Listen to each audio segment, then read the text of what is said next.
in God? I don't believe in God. There's no God. But who gave you the land? God gave you the land. Hey, how does that work? If you don't believe in God, who chose you? Like you just thought, like that's it? What is your rujula? What is your manliness? Gotta step up. Abu Dhar radiallahu is giving da'wah in Mecca and he gets attacked so harshly from every side that his face is bleeding, the back of his face and the front of his face, it's all bloody. He passes out and they're still attacking him, a group of them from every side until he was at the point of death. At a point that he was about to be killed. And Abbas, radiallahu anhu, the uncle of the Prophet sallallahu alaihi wasallam, and at this point Abbas is not Muslim. But he has that soft spot for Islam. Because he's the uncle of the Prophet sallallahu alaihi wasallam.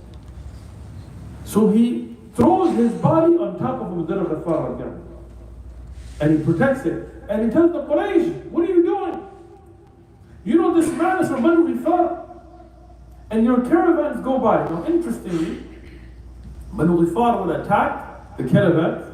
Either they would tax them, meaning they would tell them, yo, give up them taxes. Or if they didn't, then they would just rob them. And that was their main source. So Abbas radiallahu anh tells the Quraysh that look, you get a pass right now. What does that mean? The Quraysh, because they used to be the people who kept the Kaaba and all the statues and all the idols there, the people would respect them because people would want to come to Mecca to do tawaf. They would have to come there to worship their idols. So because of that, they wouldn't attack them. Because they attacked them, then maybe the Quraysh wouldn't let them come. So the Quraysh, they would get a pass. Their caravans wouldn't get attacked. So Abbas tells them, look, if you kill a man from Banu Ghifar, then they won't give you that pass anymore. They'll start attacking your caravans, your money. See, the kuffar also, they understand. They understand that money. They love that money. They love that wealth. They love that dunya. They're not about principles. It's all about, we had a brother who was giving da'wah. He called me. So I went, and this is in Balboa Park in San Diego recently. So me and him were giving da'wah together. And we had a guy come up to us. And he was a Zionist. I want to speak about it, and relax. It's me that gets cancelled, not you guys. So he's a Zionist. He said, I'm from God chose me, and I'm chosen people, and God gave us this land, and this was given to us.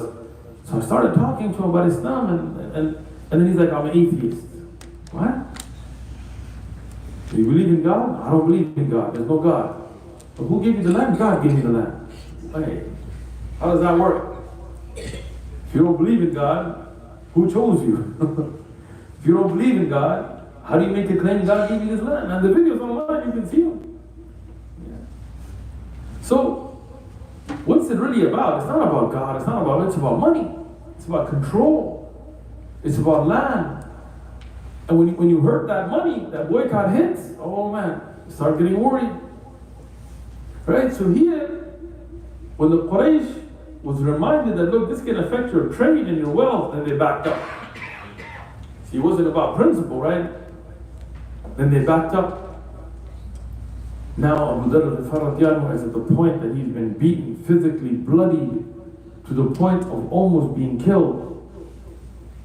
And he goes back to the Sahaba, and they're tending to his cuts and his wounds. What does he do the next day? What does he do? Go home, cry, be like, forget it, I quit. Next day, he's at it again.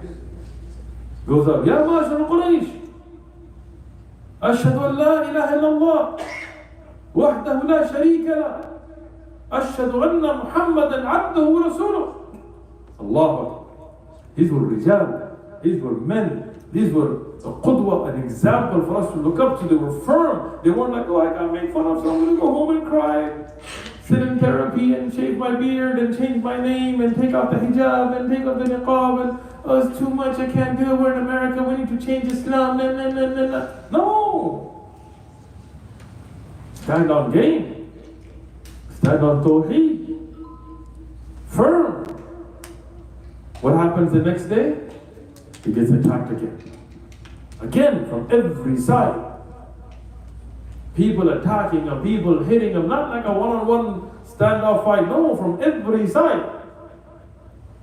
He dropped, fell, they're kicking him. He's on the ground, he's unconscious. Abbas radiallahu saves him again. Going close to death. What happens the third day? Same thing again. Go out there. Ya Ma'ashar al-Quraysh, ashhadu an la ilaha illallah, wahdahu la sharika lah, wa ashhadu anna Muhammadan abduhu wa rasuluh. He's attacked a third time, beaten. Rasulullah sallallahu alaihi wasallam tells him, look, it's not this time yet. You know, many of the ulama, they write about Abu Dhar al-Farooq that he was from the first 7th or 8th or 10th people, early Muslims. And he's one of the first to openly give da'wah. At a time that the Muslims were not openly giving da'wah. Rasulullah sallallahu alaihi wasallam, go back to your people, Banu Ghifar, and give them da'wah. And he took to that. And that's a very important thing, especially for our brothers here that are reverts. When you become Muslim, I know it might be difficult. Trust me, like we deal with this, right? Family pressures, cultural pressures, family maybe Christians or Catholics or Jews or atheists or Hindus or this or that. But understand that Allah has chosen you and given you a responsibility to be a means of your family and your friends and your culture and your people to learn about Islam. So with that, radiallahu anhu, he went back to his people and he started to call them towards Tawheed.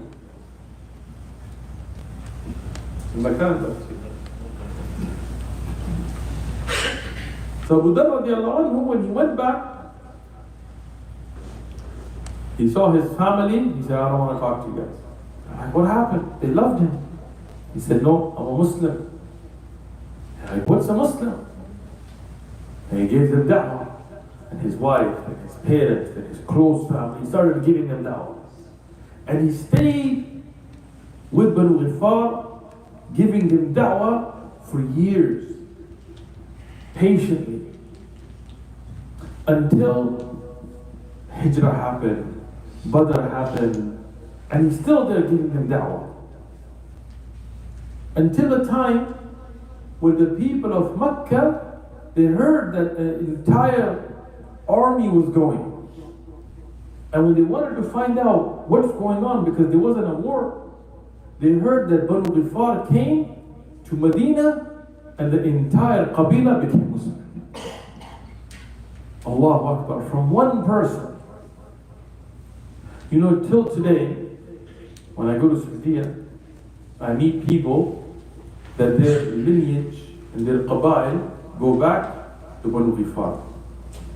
You know, Banu Ghifar were from Banu Qinana. They were, if you look at the tribal, it goes up. And from them, till today, there are scholars, there are huffaz, there are qurra, there are du'at, there are those building masajid, there are those that are doing khairat, giving sadaqah. I'm thinking about this. All of that reward goes in the mizan of who? Abu Dhar al-Ghifari radiallahu anhu.